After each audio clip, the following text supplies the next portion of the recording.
Somewhere in her late 40s, a woman looks in the mirror and thinks the same thing millions of women have thought before her. My body is just different now. Metabolism slower. Muscle disappearing no matter what she does. Here is what almost nobody told her.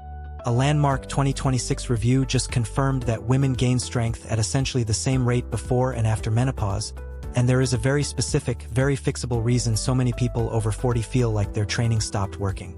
Stay with me because by the end of this video you will know exactly how to train at this stage of life, using nothing but your own living room in many cases, and why the way you were taught to lift weights in your 20s might be quietly working against you now. Quick ask. If this kind of honest, science-backed fitness content is useful to you, hit like, subscribe, and tell me in the comments what is holding you back from starting strength training, time, confidence, or just not knowing where to begin. It genuinely helps me know what to cover next. Let's get into it. Quick ask. If this kind of honest, science-backed fitness content is useful to you, hit like, subscribe, and tell me in the comments what is holding you back from starting strength training, time, confidence, or just not knowing where to begin. It genuinely helps me know what to cover next. Let's get the muscle clock nobody warns you about. Here is a number that tends to land hard the first time people hear it. After age 30, the average adult loses somewhere between 3 and 8% of their muscle mass per decade, and that rate accelerates to 5 to 10% per decade after 50. That is not a scare tactic.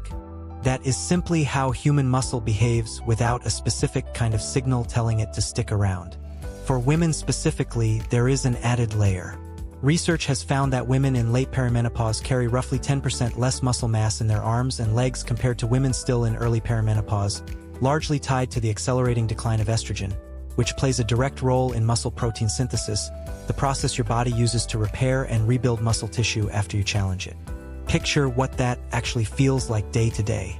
Grocery bags feeling heavier than they used to, stairs asking a little more of your knees, a jar lid that never used to be a fight.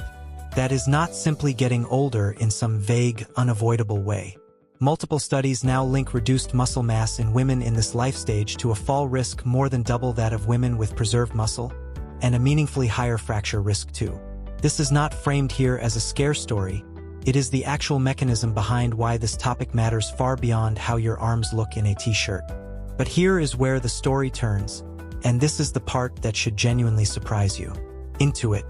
The study that changes the conversation. In 2026, researchers published a systematic review and meta-analysis specifically examining how resistance training affects women across the lifespan, comparing premenopausal and postmenopausal groups directly. The finding quietly overturned a long-standing assumption.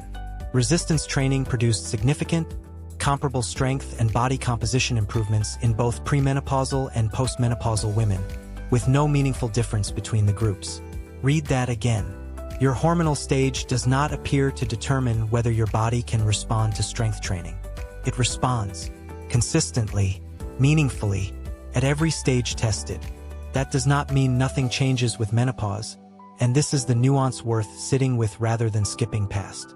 Some research suggests that building new muscle size, specifically not just strength, may require a bit more training volume and intensity in postmenopausal women compared to younger women, tied to that same estrogen-related shift in how efficiently muscle protein synthesis responds to a workout. The practical translation is not train harder out of anxiety. It is train with slightly more deliberate intensity and consistency, not less, at exactly the stage of life so much wellness content quietly tells women to slow down. And there is a landmark trial worth knowing by name here called LIFTMOR, which took postmenopausal women with low bone density and had them lift genuinely heavy weights, twice a week, 30 minutes a session. After 8 months, their spinal bone density increased while a comparison group doing lighter training actually lost bone density over the same period. Adherence in that heavy lifting group stayed above 90%, and serious injuries were rare. That single trial is a big part of why lift heavy has become such common, well-earned advice inside serious menopause fitness research in 2026. So if you are over 40, and especially if you are a woman navigating this transition, the honest headline is this: your body is not broken. It is simply asking for a specific kind of input it was not getting before. What progressive overload actually means. Let's demystify the phrase you have probably heard thrown around without much explanation. because it is simpler than it sounds and it is the actual engine behind every result in this video. Progressive overload just means gradually increasing the demand you place on your muscles over time, so your body keeps having a reason to adapt.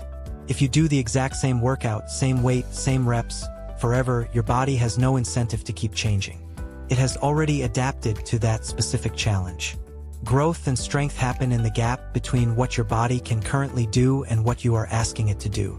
Here is where updated 2026 guidelines from the American College of Sports Medicine, released as the first major revision to their resistance training position in 17 years, get refreshingly practical. For building strength specifically, they recommend lifting heavier loads, roughly 80% or more of your 1-rep max, for 2 to 3 sets, training that movement early in your session while you're fresh, at least twice a week. For building overall muscle and general fitness, volume matters more than any single heavy set. Somewhere around 10 sets per muscle group weekly appears to be a strong target, built up gradually rather than attempted on day one. And here is the detail that should genuinely relieve some pressure if you are training at home. That same major 2026 guideline update found something researchers didn't always expect. Equipment type does not consistently change your results when effort and total volume are properly matched. Resistance bands, body weight, a pair of adjustable dumbbells in a spare room, a full gym. When the actual effort and consistency line up, the results converge.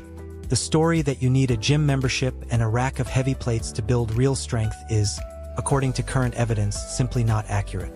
For a beginner starting exactly where you are right now, progressive overload can be as simple as this. Bodyweight squats for 3 sets of 12, and once that becomes comfortable, adding a 4th set, then slowing the lowering portion down to 3 seconds, then eventually holding a pause at the bottom. Same movement, same living room, a steadily increasing demand. That is the entire principle in motion. The mistake that quietly stalls almost everyone. Now here is the myth versus reality moment worth sitting with, because this single mistake derails more beginner progress than almost anything else. People assume progress should feel dramatic every single week, adding weight constantly, chasing a number.